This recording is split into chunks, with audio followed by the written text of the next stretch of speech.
সারা বাংলাদেশ থেকে আজকে একদিন আগে মানে মানে আর মাত্র 2 দিন আছে, আগামী পরশুদিন উনি আসবেন।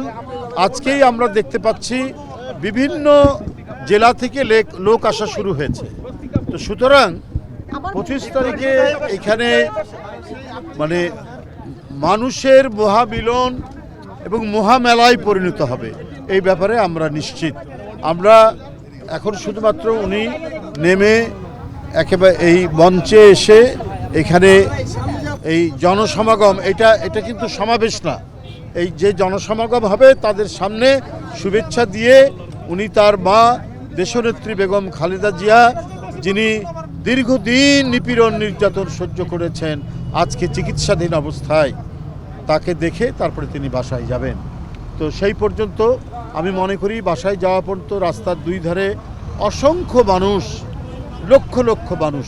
আমি তো মনে করি যে বিজলি কেবলসের স্কিন কোটেড ইনসুলেশন আগুন প্রতিরোধী। বিজলি কেবলস, নিরাপদ আজীবন। 1/2 কোটিরও বেশি মানুষের উপস্থিতি হবে সেদিন ঢাকায় ইনশাআল্লাহ। আমাদের অন্যান্য যে প্রস্তুতি সেগুলো সম্পন্ন হওয়ার পথে, চূড়ান্ত হওয়ার পথে।